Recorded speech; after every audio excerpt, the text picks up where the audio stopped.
سلام علیکم بیننده عزیز و سلام علیکم مخلصان. امروز من خواستم از نام جماعی خود، از نام همسنفان، همچون از نام خود استاد عزیزم را، آموزگار مهربانم را در این روز من یک سال باز آرزو میکردم که در این روز آمده تبریک گویم.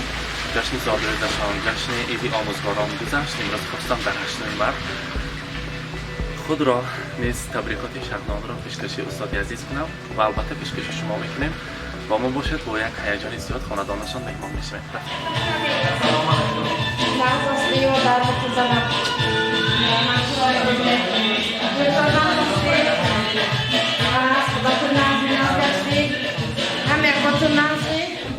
معلمای عزیز، ما این ماه یک سال شد که کار را آغاز کردیم. سال گذشته زادروز گذشت، در دل هست. عید آموزگاران گذشت که با یک سبب ها آمده نتانستیم. امروز 8 مارس باید که من تبریک گویم. اولین شخصیتی که برای من خط و زبان را آموزاندند، اولین شخصیتی که برای من بزرگترین انسان هستند. معلم همیشه در خاطره ها میمانده است.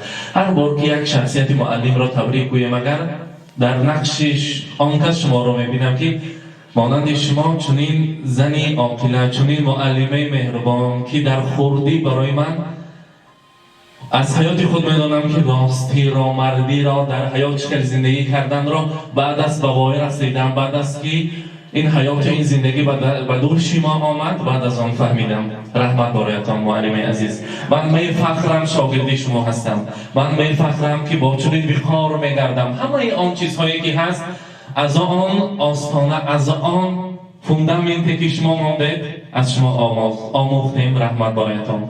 امروز جشن بین المللی زنان بانوان را مبارکباد میگویم. امروز من خواستم از نام کمپانی خود، از نام جماعی خود که خردکک باشد هم شما را تبریک گویم. همچون تبریکات خواستیم شما را تبریک گوییم. شما هم معلم، هم آموزگار، هم مادر عزیزی خاندان هستید. همچون مادر امروز خواستم شما را وصف کنم. ارزد به هر دو دنیا یک حرف نام مادر، بعدی خدا و قرآن باشد مقام مادر. گر شاهم و وزیرم، سلطان یا امیرم، دنیا به دست گیرم هستم غلام مادر. مادر مرا بیزاده است، آغوش مهر گشاده است، شیری سفید داده است، خوش است نام مادر. صرفی حیاتی من شد، صرفی نشاطی من شد، صرفی نجاتی من شد هر صبح شام مادر.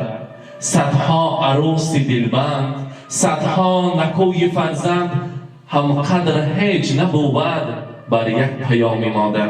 هر بار که آن نیت‌های شما را من روی صحنه میفهمم، آن سخن‌های شما را میفهمم، مانندی کوه سربلند میشوم. رحمت بارایتان. امروز عیدتان مبارک. ما میفخریم از نام تمامی همسنفان. خدا خواهد بعد از چند روز میبینم خرسند میشوم. در حقیقت خرسندم که شاگردی شما هستم. آموزگار عزیزم، عیدتان مبارک باشد. معلم، دوستم، آموزگارم، شما را دایما در یاد دارم، به یاد آرم همه پندی شما را، نصیحت های دلبندی شما را. در حقیقت که در راه زندگی در هر یک آن گفتنی های شما که حقیقت میخوابیده است. ما را به راه راستی هدایت کردید. انا شاگردان را بینید که هر یک جاده خود را دارند، هر یک در زندگی راه خود را دارند. از پس شما رحمت بارایتان. از نام تمامی همسنفان، از نام خود برای شما برای رحمت گفتن، برای عیدتان را تبریک کردن آمدیم. مبارک باشد. من خیلی منتدار هستم. خیلی سرفراز شدم از این تشریف شاگردان. و همه شما رحمت در دلچی آرزوهای دور جامعه عمل باشد. من فخر میکنم که چنین شاگردانی سخندان، چنین شاگردانی دانا و با عقل دارم. میخواهم تو دم پیری، تو زنده هستید، همین خیل مانید، همین خیل خوشگفتار، همین خیل با عقل و تمیز مانید. من از پشت شما فخر کرده گردم.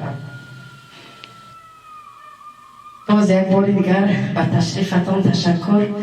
من فکر نکردم که شما امروز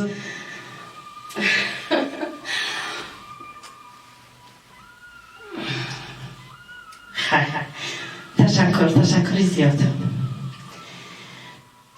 بانوان عزیز، همدیاران مهربانم، همه شما را با این روزی خرسندی، با این روزی فرخنده، روزی زنان و دختران از صمیم دل تبریک گفتم. و همه شما بردباری ها آرزو مندم در دل چه آرزوهای نیکی که دارید در همین سالها جامعه عمل باشد و همه خوشی های دنیا برای شما.